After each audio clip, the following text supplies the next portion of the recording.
Opgave 12 her handler om økonomisk restlevetid. Så hvis vi hopper ind og kigger på opgaven, så kan vi se her, at vi har nogle drifts- og vedligeholdelsesomkostninger. Og de drifts- og vedligeholdelsesomkostninger, det er det koster at have den gamle maskine et år mere. Hvis vi sammenligner med, hvad det koster at have den nye maskine, så kommer vi jo i lektion 11 frem til, at det koster 5.362.000 kroner om året, eller 5.362.000 kroner om året. Det skal vi jo sammenligne med de her omkostninger. Jeg tager igen her og kopierer dem over i Excel, og det gør jeg igen ved lige at markere dem og sige Command-C, hvis det er en Windows-version, eller nej, undskyld, en Mac-version, og Control-C, hvis det er en Windows-version. Og jeg sætter dem ind, og det er så med Command-V eller Control-V. Når nu jeg har dem her, så står de på den forkerte måde, synes jeg. Så derfor så tager jeg lige og kopierer dem igen, og så hopper jeg et par rækker ned, og så går jeg op og siger Indsæt, og så siger jeg, at jeg vil gerne indsætte speciel, hvis jeg ellers skal finde den. Der. Og så siger jeg, at jeg vil gerne transponere mine oplysninger. Så bliver det vendt, så det der før stod i rækker, det står nu i kolonner. Og så er det med at styre sin Mac. Når nu jeg har oplysningerne her, så kan jeg se, at de her drifts- og vedligeholdelsesomkostninger, det er jo det samme som grænseomkostninger på en ny maskine.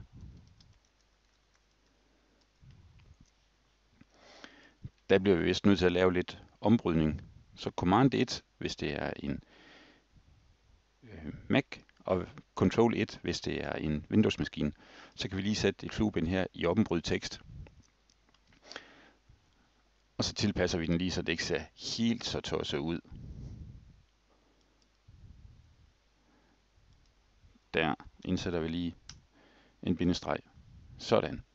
Og så siger vi herover, at der vil vi gerne have vores gennemsnitsomkostning på en ny maskine.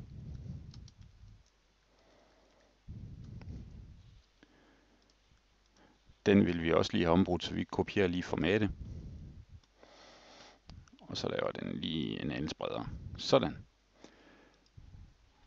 Og så hopper vi lige tilbage og kigger. Gennemsnitsomkostningen på den nye maskine, den var 5.362.000 kroner, eller 5.362.000 kroner. Så det kopierer vi også lige over. Og i virkeligheden, så skal vi have det til at stå. Det vil den så ikke være med til. Så kopierer jeg lige her, så jeg kan sætte ordentligt ind. Fordi det koster det jo per år. Fuldstændig ligegyldigt, for hvilket år jeg har maskinen, så koster det 5.362 kroner i gennemsnit per år at have den nye maskine. Så hvis jeg venter et år med at købe den, så vil den koste 5.362.000 kroner på det år.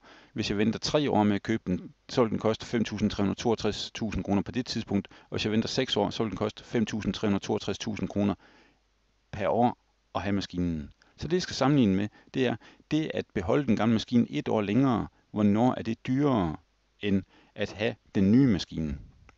Men det er jo meget, meget nemt. Jeg markerer lige dem her, så vi lige får dem til at stå i midten. Det kommer nemlig til at se pænest ud. Det første år, jamen 4.000 kroner er mindre end 5.362. 4.500 er mindre end 5.362. 5.000 er mindre end 5.362.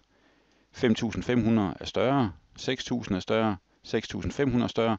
Og 8.000 er større. Altså kan vi konstatere, at det år her, det er det sidste år, hvor det i virkeligheden er rentabelt at beholde den gamle maskine. Så efter år 3 vil vi skifte. Så løsningen er ganske simpel efter år 3.